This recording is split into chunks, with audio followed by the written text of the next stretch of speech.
Hello. I have a book to talk about. Today it's a book was it fiction and nonfiction? It's fiction and nonfiction. It's actually fiction, really. It's a scenario, is what it's called. It's called Nuclear War. Okay, so we're going to talk about the book Nuclear War, which is a scenario of an unfolding nuclear war. So in this, this is by Annie Jacobsen, who has written several books about a lot of this kind of government high-end secret sort of stuff. She has one about Area 51. She has one about Operation Paperclip, where they brought all the a bunch of the Nazis and so forth into the American government at the end of World War II and used them to attack the Soviet Union as the whole thing shifted toward war with the Soviet Union. So, which was a dumbass thing to do, in my opinion. Anyway, this is probably going to get a little dark, so if you don't like that, then you probably ought to go somewhere else right now. But it was a kind of interesting, it is an interesting book. It's, in a way, I think the movie Threads, which I watched recently on OK.ru, which is a Russian sort of bootleg site for movies and stuff. So you can watch it there. But Threads is a movie about this, which is made, you know, I mean, it's still in the 20th century. I think it was made in the 80s or 70s. Anyway, it's old. And it tells the story of a nuclear war in a small English city, and keeps it localized to that and to these people. And so you see what happens on sort of ground level with people where the war is nearby but not right there. So. And it is ghastly, and it takes it way into the future, and it's just really excellent, and probably the best movie I've ever seen about this kind of issue. Now, nuclear war was a really big thing when I was a kid. I remember the Cuban Missile Crisis, since I lived through the 50s, most of them anyway. And semi-conscious through part of them. But I was talking to somebody at work the other day about that time, and I said, I never did the duck and cover thing. I lived in Ohio. We never did that duck and cover thing, which is famous in Atomic Cafe or whatever, old movie. There's a cartoon duck and cover with turtles, I think. But we didn't have duck and cover in Ohio, and she said that they did have duck and cover in California. They would do it like every week. Would do these, air raid drill things, and probably because of all the defense industry, war industry that is involved in California and so forth.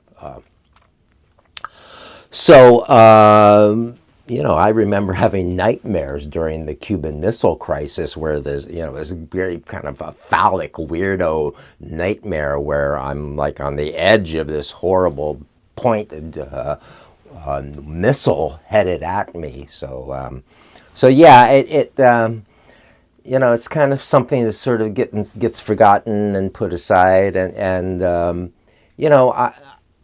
flat out, I think that it's going to happen, and I don't know what level it's going to happen. There's going to be more nukes. The United States is the only country that invented them and blew them up twice, killing hundreds of thousands of people at one shot. And the bombs we have now are way, way, way more powerful. Back in those days, they had everybody was building fallout shelters and stuff like that. So there was and I'll show some of the video of my fallout shelter song and video while I'm sort of thinking about what to say next, like now.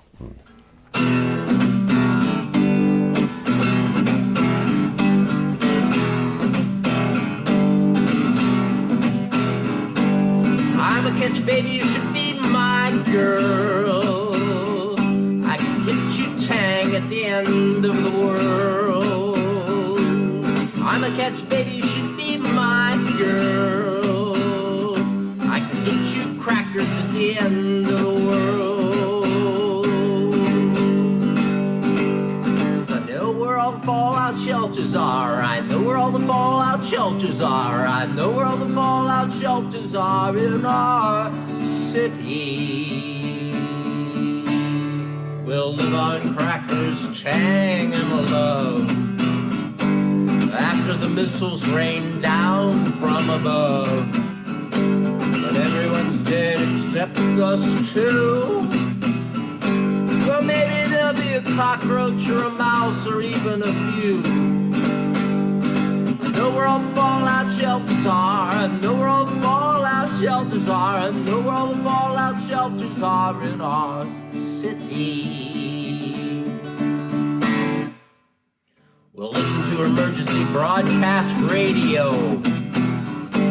This time it won't be a test. I don't know what they'll be playing,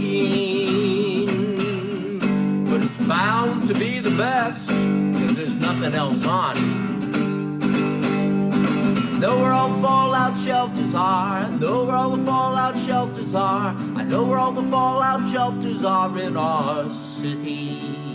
The war in the book is started by North Korea, like a crazy boy king or something. I don't remember what she calls him, but it's a crazy king of some sort.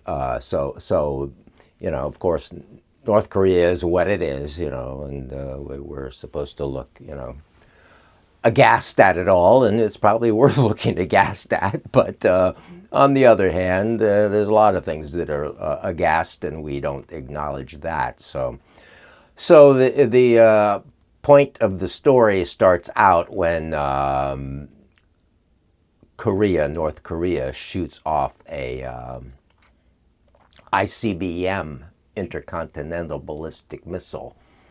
ICBMs are an interesting device that we've all invented, and they have them too now. So what goes on here is you have a rocket that goes up into basically almost orbital situations and lets off this warhead that then or a device that has heads in it, and then that goes overhead and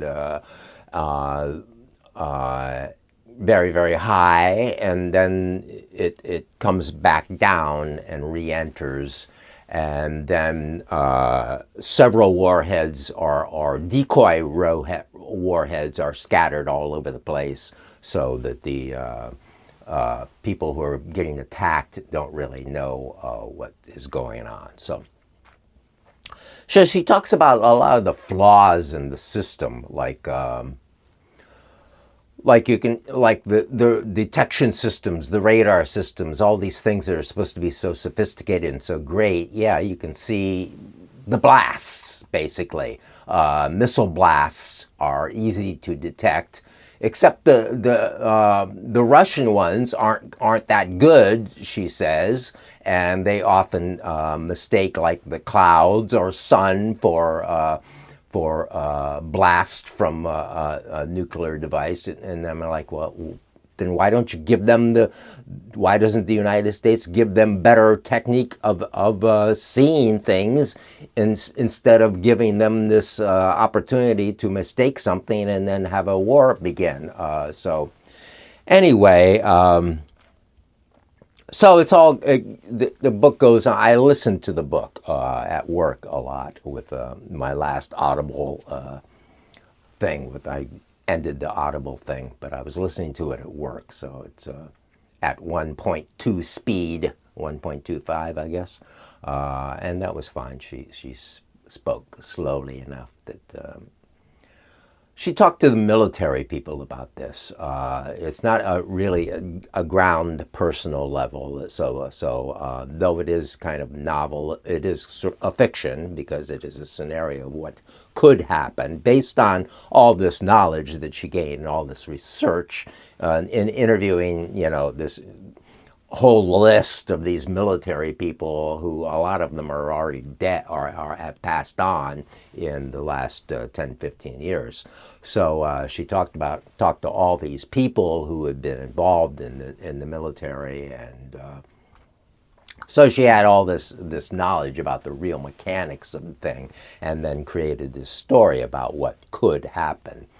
So we go with the target in the North Korean thing in this story is Washington D.C., not New York actually. So I was hoping to be on the receiving end of it instead of I didn't want to be. I want to go in the first blast. That'd be nice.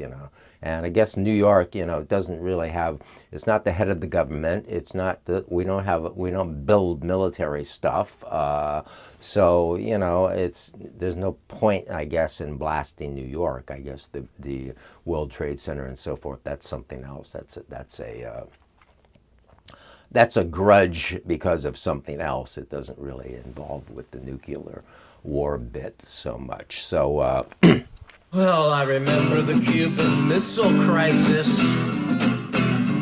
That's right, way back when.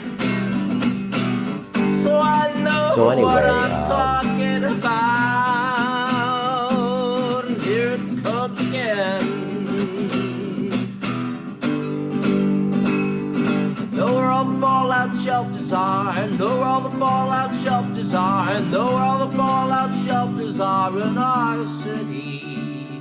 I know where all the fallout shelters are. Know where all the fallout shelters are. Know where all the fallout shelters are in our city. We get the timeline of what goes on and all this kind of military stuff, like all the inner workings of what goes on within government with this sort of thing. Like, you have to alert the president. We don't know what the president is, and all this stuff about their it's all boy stuff, really. I mean, there's not one woman who is one of the references of the acknowledgments of who she talked to learn. This is all men. This is all a male thing. So, put that where you want to, but that's the fact of the matter. That men are really the leaders of war and the war machines, and probably make most of the profits out of the construction. Oh yeah, profits. She talks about all these systems that are built and systems on top of systems, plus on top of the bombs. I mean, we have over 1,000, 1,500, so forth.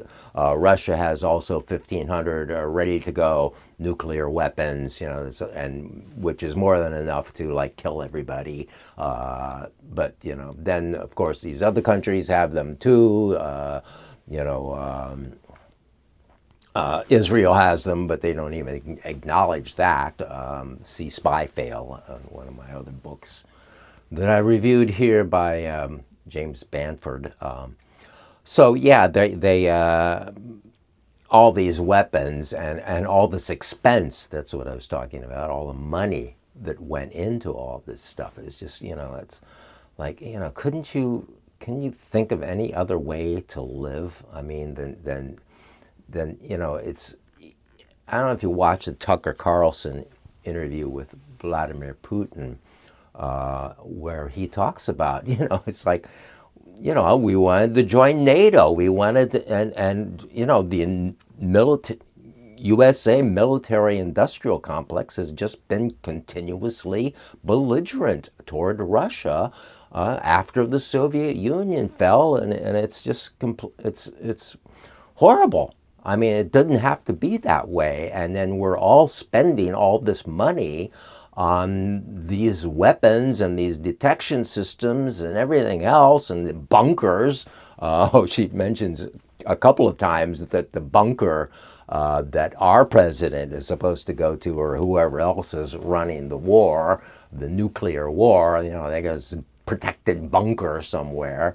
And that bunker, the guy who designed the bunker actually designed Hitler's bunker in World War II, where he, allegedly committed suicide. So he was an inductee with Operation Paperclip, this guy that designed the our bunker. So it's all this continuation of the same crap.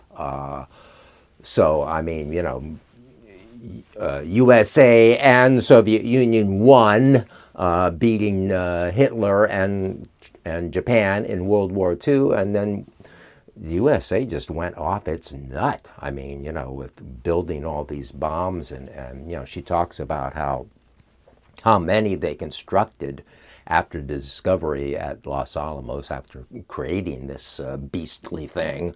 How many they built, and they're really cooking along, and so many a month or whatever. It's like, okay, well, great, it's just cooks it right along, and designs of how we can first attack the Soviet Union, and people who wanted to go right ahead. Continue World War II and destroy the Soviet Union. I mean, why? Because they were godless communists, whatever. Because they were some sort of a threat, competition in the marketplace. I mean, that seems what it's like now. Is like we're continually belligerent toward Russia because we're in competition with them in the marketplace. They would want their resources or something. I don't know what it's all about, but it certainly feeds this war machine and all these people who make billions of dollars from all the tax. I paid my taxes to. Well, I said I'd pay them. I haven't paid them yet because I don't have the money. But it was $2,000, and $1,000 of that goes to the military. And I don't want it to go to the military. I want it to go to other things. I would like to make things nicer, and talk to fucking Putin. It's like, no, we can't talk to him. Well, you can't talk to Americans because all they do is attack, and our foreign policy is basically a big stick. So that's whereas China is doing trade and like building stuff for people and all this kind of thing. All we say is, you do what we say, or we got sanctions for you, and if you don't like that, we got bombs, and we got all kinds of we got our shock and awe. You want some of that, So as the story goes on, she talks about what happens to the president, what happens to the all these people. Like the president flies out of Washington, going to the safe bunker I just mentioned, and but unfortunately he doesn't make it because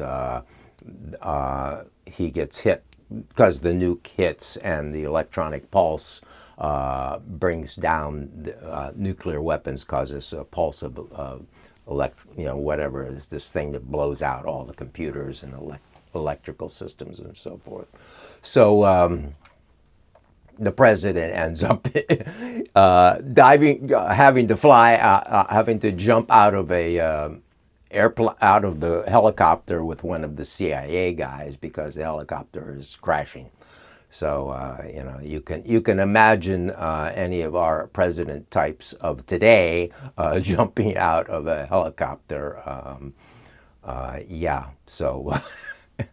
And parachuting, whatever they got the hand tandem. It's in tandem with the Secret Service agents, so she says. So I guess he grabs them and grabs the president, and they jump together, and they both have chutes or something. I don't know. Anyway, he doesn't survive very well, which is sort of a bit of a spoiler, but It was kind of satisfying to have the president isolated in the woods like that, knowing that his number is just up. So that was kind of a fun part. There were a couple other places where I probably chuckled, but and sort of ghastly humor of it all. But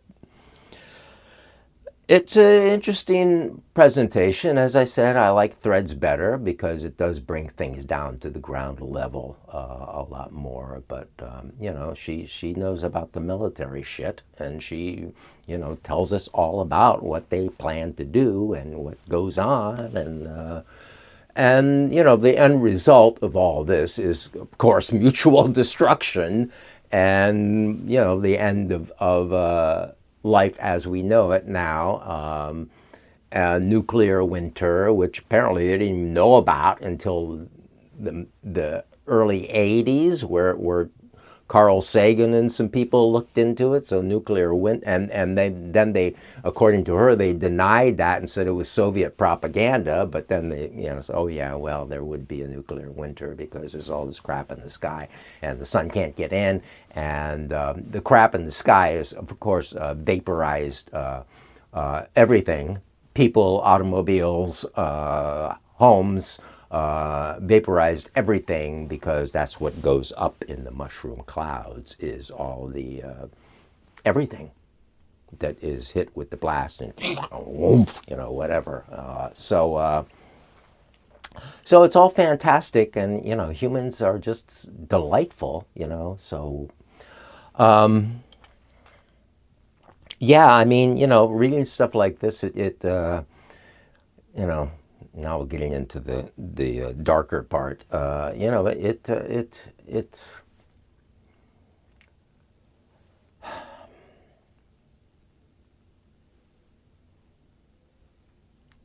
I don't see how we're going to not do this, because you can see how belligerent the United States has continued to be, attacking this country. In the 21st century, it's been completely outrageous, in my opinion. I mean, it's just a rogue terrorist state, basically. So,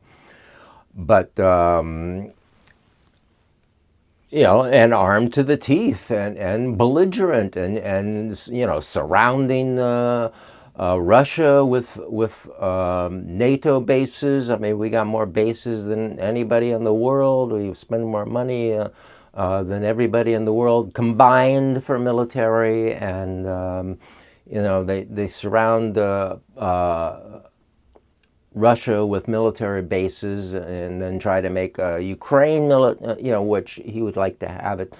Putin said he would like it to be kind of neutral, but no, it has to be part of the NATO, and it's like they just no one stop. And I mean, even Anthony Blinken, the Secretary of Defense or State or whatever his role is, he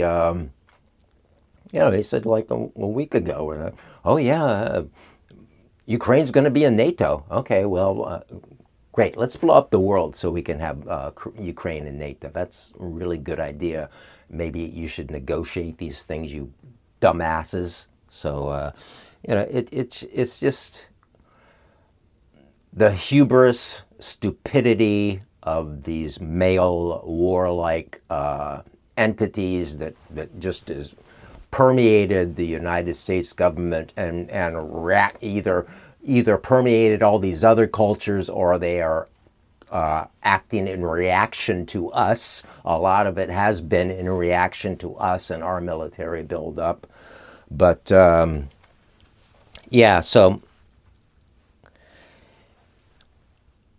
I think in the future, when the survivors of this think back, which are going to be scorpions. So I don't know how scorpions think, but when they think back about this, the time between 1945 and whenever it really happens is going to be a very momentary blip in the course of human history. It's going to be like 30 seconds, you know, that oh, then they created this stuff, then they did this stuff, and then they created that, and then they blew themselves all up and everything else. And that's basically what it is, because, you know, we think, oh yeah, that was all those years ago, you know. Well, I'm still alive, and it was a long time ago. I was born 6 years after the 6 years and a couple of months after the first nuclear bomb that was used in war. So yeah, so you know, and that was very much more present earlier days, and even presidents acknowledged that we have to do something about this. I mean, Kennedy for sure was trying to do something about it, and even Ronald Reagan. I mean, he says, you know, the president has 6 minutes to decide what to do after they see this early warning, whatever blip. And he said, you know, this is ridiculous. Somebody can't do that. I mean, they have the football. You know, the president is also, you know, with him all the time is this valise, which they call the football.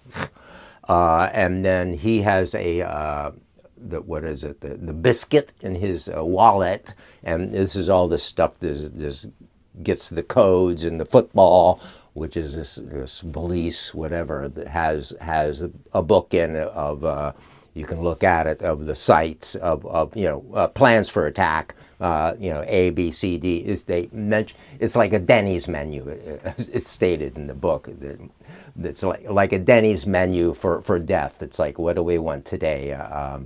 Cheeseburger and fries, or you know, or obliterating Beijing and you know, whatever, you know. So it yeah, it was an interesting thing. And if you're interested in nuclear war, which you probably ought to be if you're a human, and you know, it'd be great if you could do something to stop. Of course, we can't do anything to affect our governments. Apparently, you know, you know, now there's anti-war demonstrations and people get arrested or blocked out from jobs, or called or accused of being racism toward one of the sides of the battle, when you really just want the battle to stop, and you know, the belligerence of whatever culture that happens to be connected to some sort of religious ideology is involved with it. So that was a complicated sentence. Anyway, nuclear war. And I hope it doesn't happen. But you know, I'm kind of nihilistic in a way. And it's like, well, you know, there are points in the book where I say, oh, fuck it, who cares, you know? I mean, especially, you know, I'm an old person. It's like, I don't have it, you know. So you give the presidency to these old guys. It's like, okay, well, I'm 80 years old. I'm going to die like a couple of years from now. It's like, oh, yeah, and you know, and you know, we're so emotional. I mean, humans are so emotional. A lot of this is driven by these emotional things, like this paranoia or suspicion, and all these male conquest stuff going on. It's like, you know, we are just, you know, animals that are not evolved enough to have these kind of tools that can blow up ourselves, is the bottom line of it all. Bye-bye.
bombs rain down from above,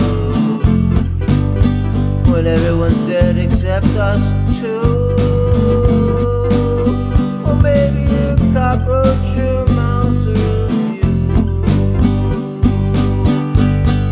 But come with me, quick, 'cause I know where all the fallout shelters are. I know where all the fallout shelters are.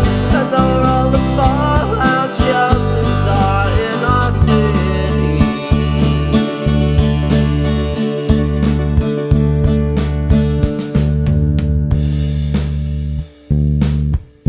Listen to emergency broadcast radio, and it won't be a test. I don't know what they'll be playing, but it's gonna be the best. And I know where all the fallout shelters are. I know where all the fallout shelters are. I know where all the fallout shelters are in our city.